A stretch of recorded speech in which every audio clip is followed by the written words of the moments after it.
Bound to the Prince. Chapter 9, the morning after. The sound of a phone ringing cut through the silence.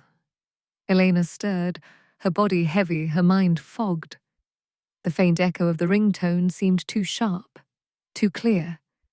There was no noise outside, no cars, no chatter, no traffic hum.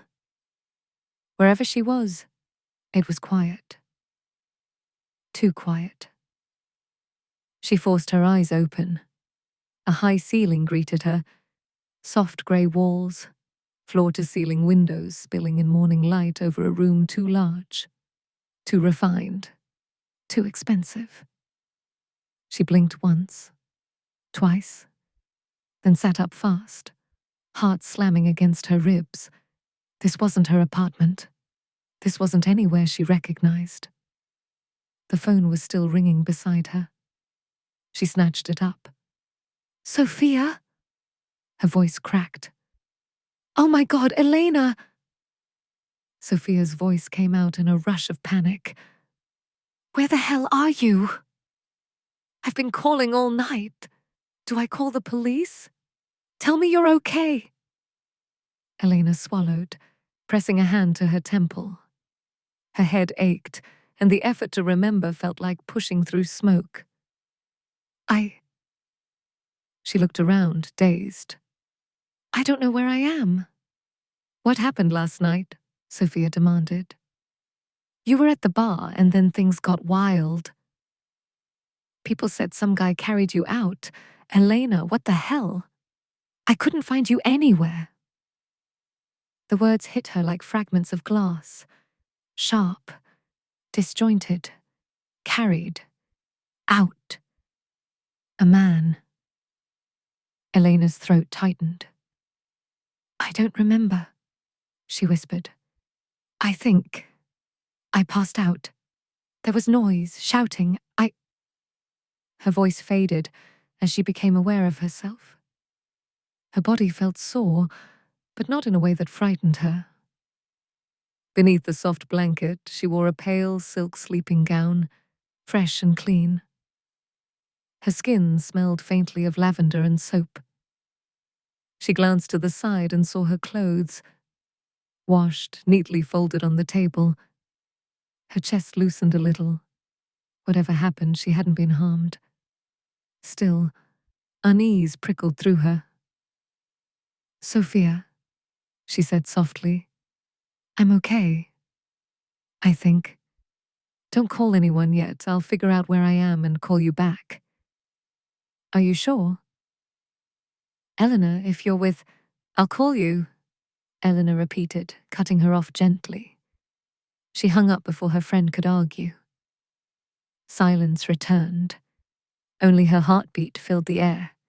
She swung her legs off the bed, stepping barefoot onto the soft carpet. The place smelled faintly familiar. Dark spice, clean smoke, a hint of leather. A scent she'd only ever caught on one man before. Her breath caught. Number. The thought formed before the door even opened, and then it did. Dante stepped inside. He looked infuriatingly composed, dark slacks, white shirt open at the collar, sleeves rolled to his forearms. His hair was slightly tousled, as though he hadn't slept much. His gaze, though, was sharp as ever, locking onto her instantly. Elena's pulse spiked. "You!"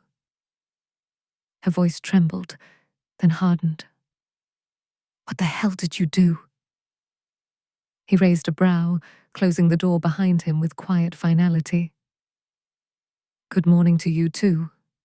"Don't," she snapped, standing up, clutching the edge of the blanket like armor. "You took me from that bar." "You kidnapped me." The corner of his mouth twitched. "Kidnapped you?" "Yes," she fired back. "How else would I end up here?" "I don't even remember leaving." Dante's eyes darkened, but not with anger. More like disbelief mixed with amusement. He took a slow step forward, hands slipping into his pockets.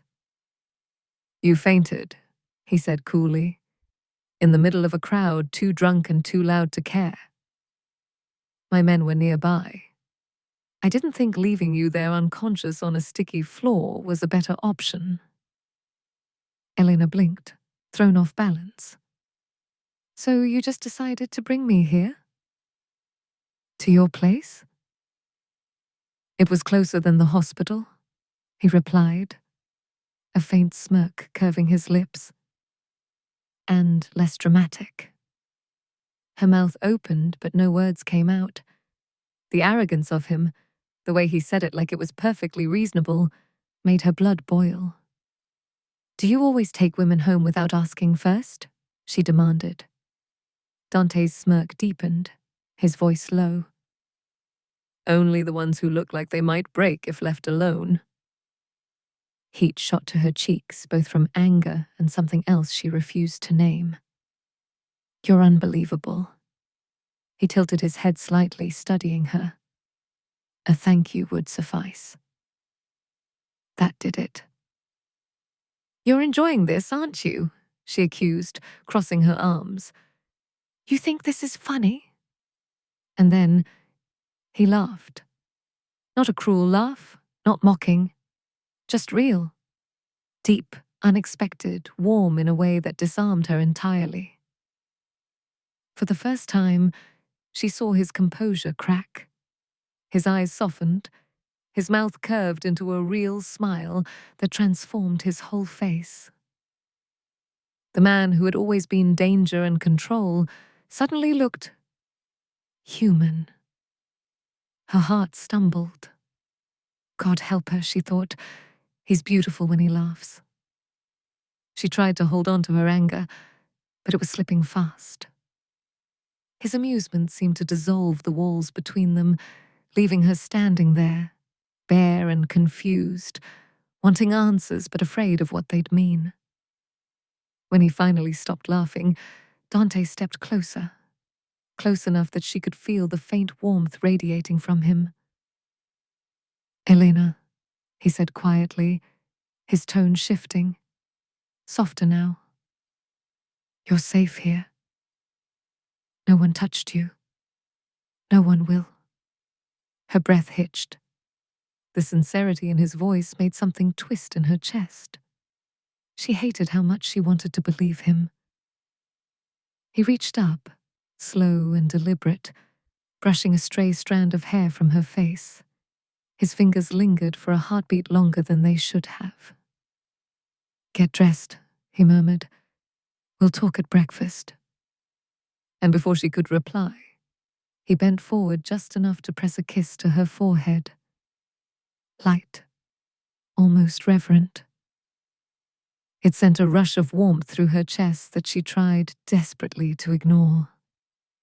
Then he straightened, turned, and walked out, leaving her standing there, heart pounding, skin tingling, completely undone by a man she swore she wanted nothing to do with. But as the door closed behind him, Elena pressed a hand to her lips and whispered to the empty room, "What are you doing to me?"